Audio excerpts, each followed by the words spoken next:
E aí, galera do Me Salva, beleza? Nessa aula continuamos o módulo de fonética e fonologia da língua portuguesa. Assim, a gente trabalha com processos que relacionam grafemas e fonemas e com alguns processos fonéticos da língua portuguesa. A gente começa, então, falando um pouco de dígrafos e dífonos. Ora, o que é?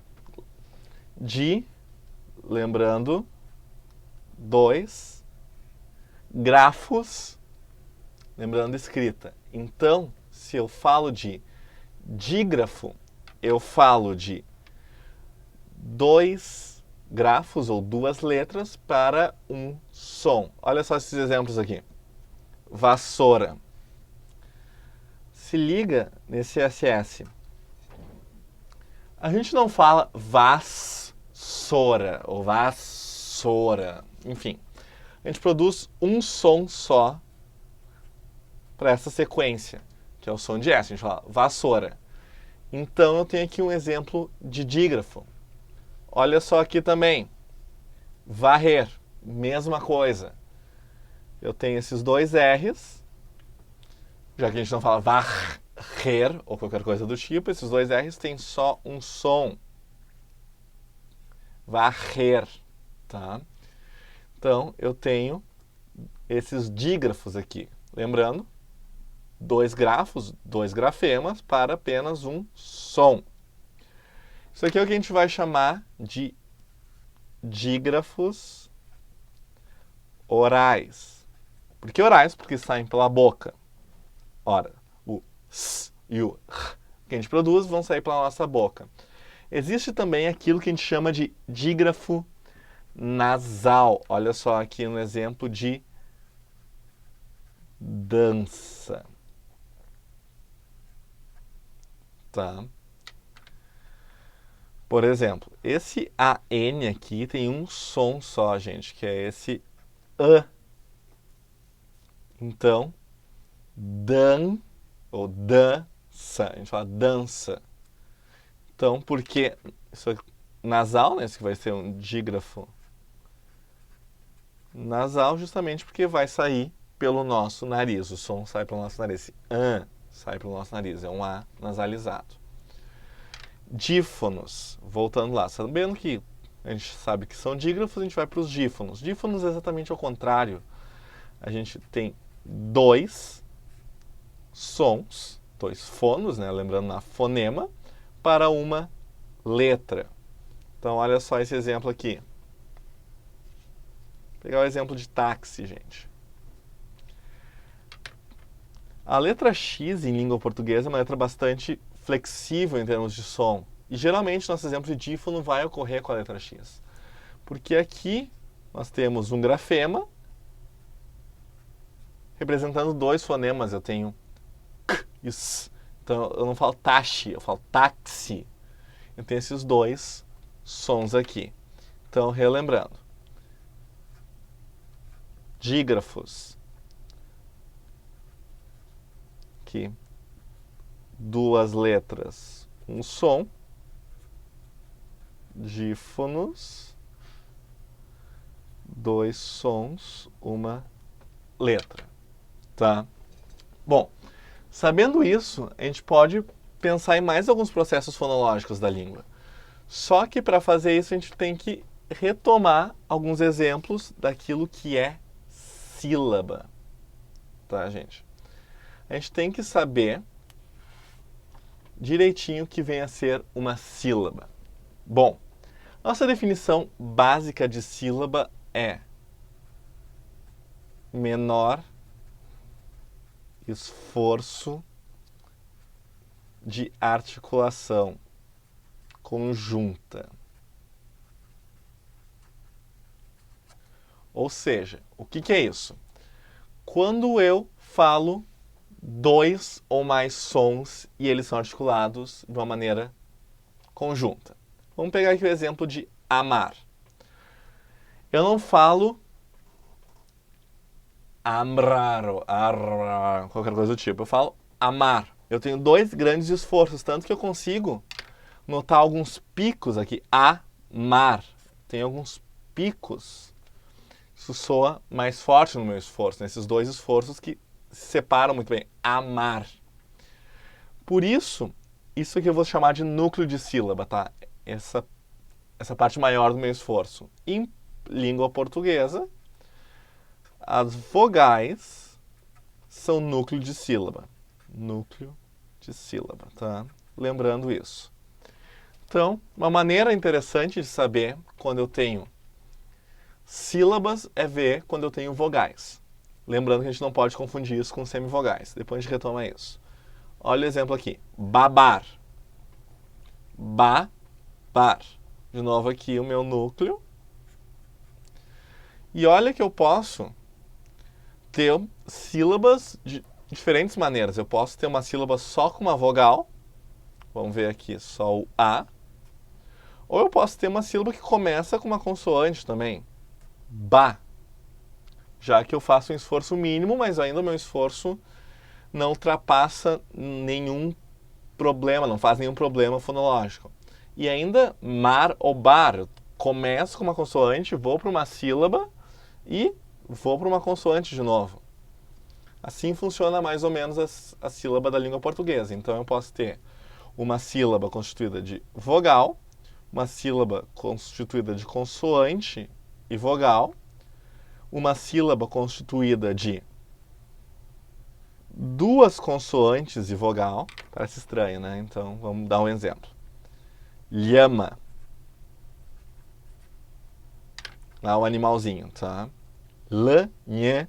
Então tenho dois sons consonantais e depois lhama. Ou ainda consoante, vocal, consoante. Esses são os grandes padrões fonológicos de sílaba em língua portuguesa. Vamos ver outro exemplo aqui. Beijar.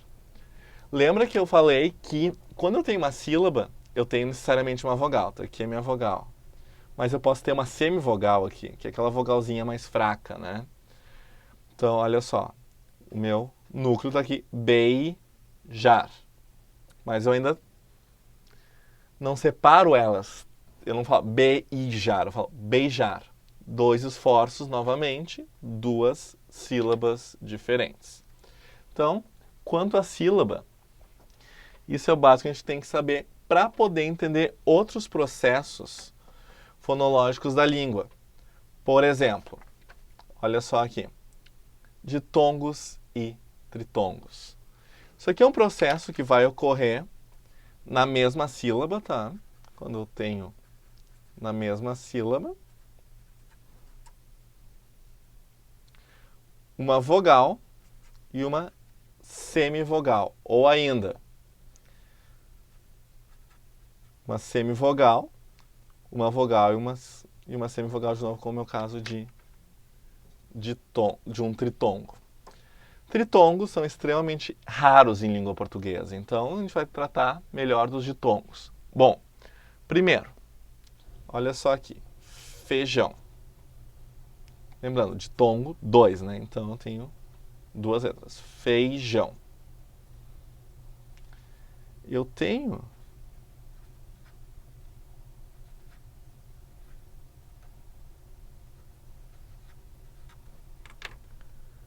isso aqui, uma vogal, o E, lá um núcleo da minha sílaba, a parte mais forte da minha sílaba, fe, e eu tenho esse izinho, tá?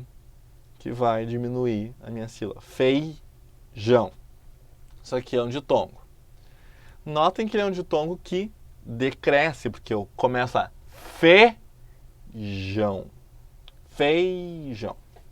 Tá? Mas eu posso ter outros exemplos aqui, ó. Cuidado. Mesma coisa. É só aqui.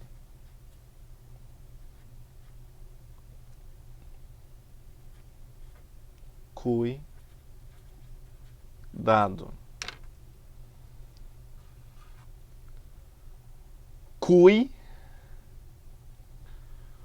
Cuidado.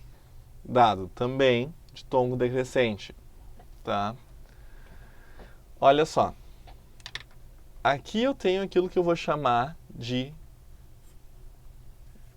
ditongos orais. Porque, de novo, essas vogais vão sair pela minha boca. Mas eu posso ter aquilo que eu chamo de ditongo nasal, que é um pouquinho diferente. Olha só. Vamos pegar o exemplo de também. Eu vou falar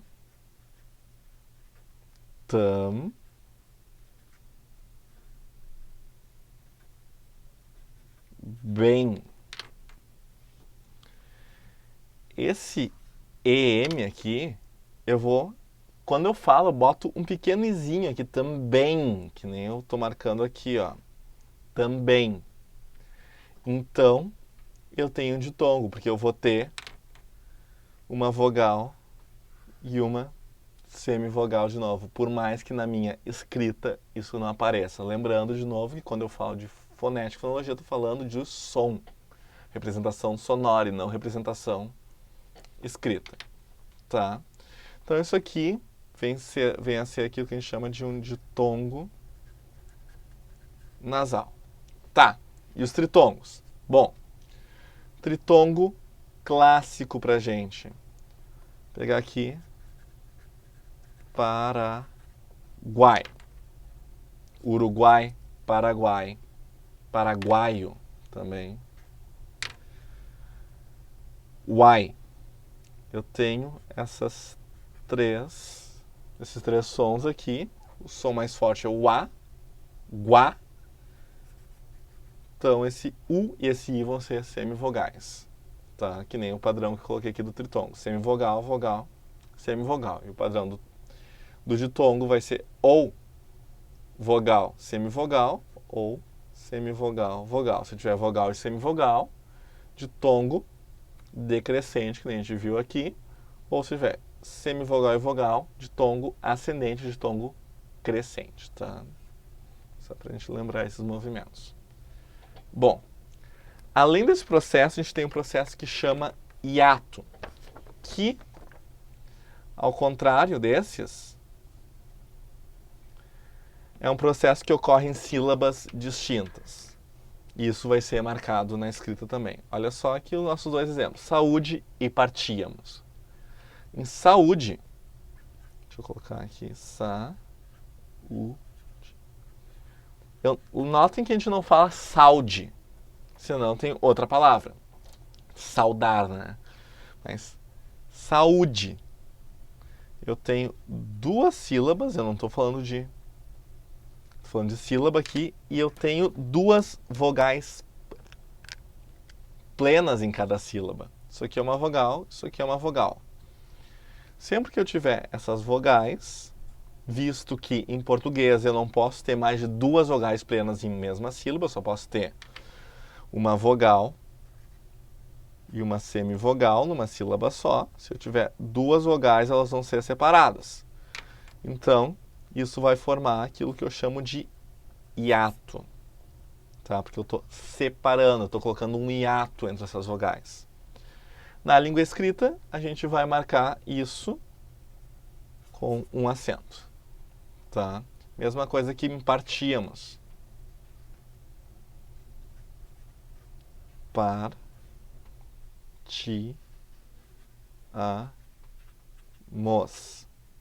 A gente não fala partíamos.